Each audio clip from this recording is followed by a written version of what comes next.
Hello students, welcome back to Magnet Brains. I am Leesha Thakur, your English educator, and आज की video में हम literary devices देखने वाले हैं of the pome the song of the rain. Okay, song of the rain में काफ़ी सारे लिटरेरी डिवाइसेस जो हैं वो यूज़ किए गए हैं, starting with the first one which is personification. Personification मतलब हमको पता है कि जब हम किसी इनएनिमेट ऑब्जेक्ट या कोई नॉन लिविंग थिंग को हम लिविंग बीइंग वाले ह्यूमन लाइक क्वालिटीज़ देते हैं जो लिविंग नहीं है उनको, तो दैट बिकम्स पर्सोनिफिकेशन। जैसे कि रेन जो है तो वो ह्यूमन नहीं है, वो बात नहीं कर सकती, बट हमने पूरी की पूरी पोम जो पढ़ी उसको किस तरीके से पढ़ा कि मानो रेन ने खुद लिखी है। हर सेंटेंस में ऐसा था कि आए आए, हर जगह कहाँ यूज हो रहा था, आए।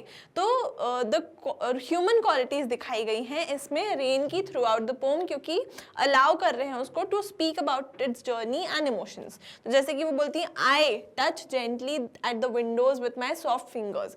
तो रेन की ना तो फिंगर्स हैं ना ही वो बोल सकती है, तो वो आई कैसे बोलेंगी। तो ये पर्सोनिफाई किया गया है पूरी की पूरी पोम में रेन को।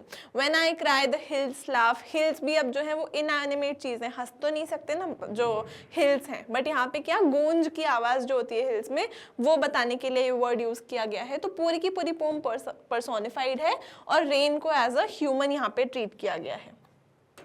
Next is metaphor. मेटाफर क्या होता है? कंपैरिजन किसी चीज़ का without the use of the word as और लाइक। तो यहाँ पे रेन को कंपेयर किया गया है कि बहुत सारी चीज़ों से, जैसे कि dotted silver threads, I am dotted silver threads dropped from heaven. तो यहाँ पे रेन को कंपेयर किया गया है डॉटेड सिल्वर थ्रेड से, सिंबलाइज करने के लिए उसकी ब्यूटी की, मतलब चमक आती है ना तो रेन की ड्रॉपलेट्स पे, तो ऐसा लगता है सिल्वर है, तो इसलिए silver threads. And I am the sigh of the sea, the laughter of the field and the tears of heaven. तो रेन के इमोशनल मतलब इमोशनली उसको बताया गया है, और भी बहुत चीज़ों से, पर्ल्स से, यहाँ पे मतलब मोतियों से रेन को कंपेयर किया गया था पोम में। तो this is all metaphor. Okay, Simile is comparing the elements using like और as। तो जब रेन बोलती है कि I am like earthly life, तो जब like वर्ड यूज हुआ, as या like अगर वर्ड यूज होता है दो चीज़ों को आपस में कंपेयर करने के लिए, तो it becomes simile। ठीक है, तो simile यहाँ पे यूज की गई है I am like earthly life। Rain को कंपेयर किया गया है earthly जो beings हैं उनकी लाइफ से, which begins at the feet of mad elements and ends under upraised wings of death। तो लाइफ साइकिल जो है रेन की ह्यूमन लाइफ से कंपेयर करी गई है by the use of word like. So that is simile. Now alliteration. Alliteration is the repetition of consonant sounds that adds musicality to the poem. जैसे यहाँ पे यूज़ किया गया है soft finger song, एंड में था यहाँ पे sensitive C, तो यहाँ पे S जो साउंड है वो रिपीट हो रही है, तो that creates a soothing rhythmic effect in the poem. That's why alliteration को यूज़ किया गया है यहाँ पे। Next is symbolism. Symbolism मतलब किसी चीज़ को मतलब सिंबलाइज करना बेसिकली। तो सिंबलाइज क्या कर रही है रेन? लाइफ को, रिन्यूअल एंड इमोशनल कनेक्शन। तो बेसिकली रेन ह्यूमन लाइफ को, या जो अर्थ पे, नेचर पे लाइफ होती है इन जनरल, उसको सिंबलाइज कर रही है। तो in the field the clouds are lovers and between them I am a messenger of mercy. तो रेन को सिंबलाइज किया गया है किस तरीके से? एक यूनिटी एंड नर्चरिंग का सिंबल बताया गया है। यूनिटी मतलब दो चीज़ों को यूनाइट करना, जोड़ना, तो उसका सिंबल बनाया गया है रेन को यहाँ पे। किसका? अर्थ और आसमान के बीच का यूनिटी का सिंबल। ठीक है, तो इस तरीके से सिंबलिज्म भी यहाँ यूज़ किया गया है।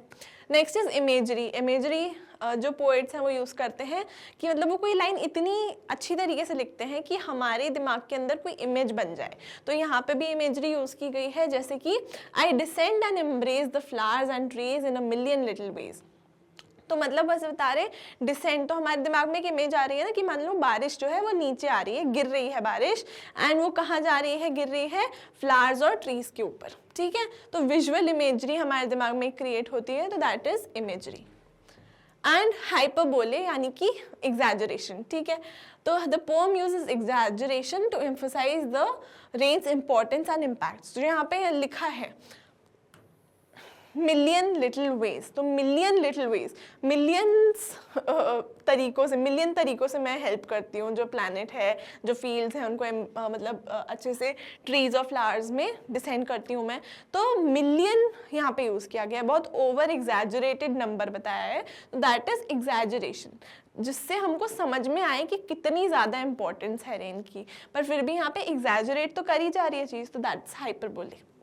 ओके, आई होप सारे के सारे लिटरेरी डिवाइसेस क्लियर हैं, उनके मतलब क्या है और इस पोम में उनको किस तरीके से और क्यों यूज़ किया गया है। ठीक है, कोई भी डाउट रह गया हो तो कमेंट सेक्शन में आपके लिए ओपन है। वीडियो अच्छी लगी हो तो लाइक कर दीजिएगा, चैनल को सब्सक्राइब कर दीजिएगा। इस पर्टिकुलर वीडियो के नोट्स जो हैं वो डिस्क्रिप्शन बॉक्स में आपको उसका लिंक मिल जाएगा। And I would like to tell you कि Magnet Brains offers you free and very high quality education, so go check out www.magnetbrains.com and I'll see you guys in the next video. Until then, keep learning and bye bye.